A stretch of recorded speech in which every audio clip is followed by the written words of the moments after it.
Start by laying the parts out needed for assembly. Next, flip the vehicle over so you'll be able to work on the underside.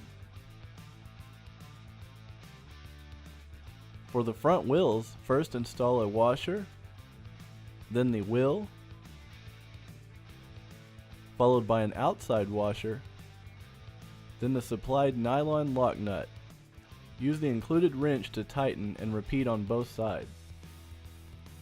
Slide in the rear motors and make sure they are secure. Next, slide on the rear wheels, followed by a washer and then a nylon lock nut. Repeat this step on both sides. Most importantly, use both supplied wrenches to tighten both wheels at the same time. It's now time to flip the vehicle up on its wheels.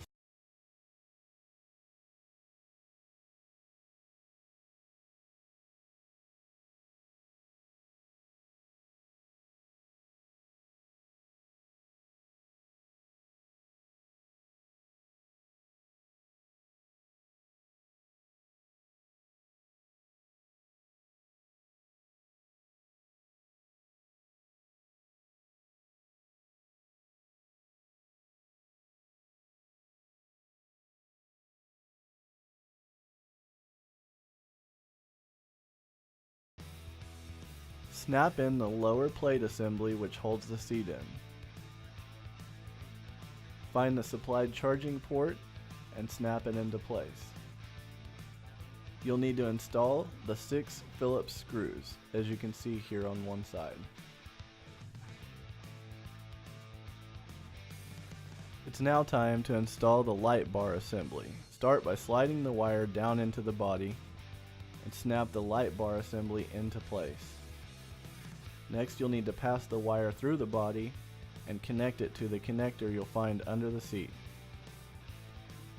Connect the top lights and simply snap them into place on each side. Simply snap the seat into place. Make sure the tabs in the back are connected firmly. Then install the 2 supplied Phillips screws.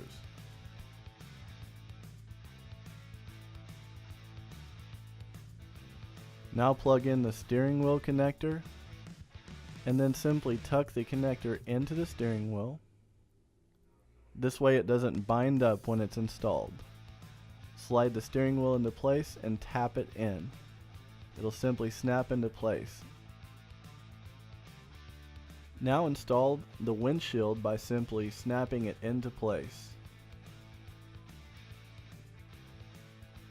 The mirrors simply pop into the bracket. Repeat this on both sides, along with the tailgate, and then the supplied hubcaps. It's now time to pair the remote. Hold both up and down arrows down at the same time until the lights blink and simply power on the vehicle. You should now have full functionality of the remote control. Enjoy your new vehicle.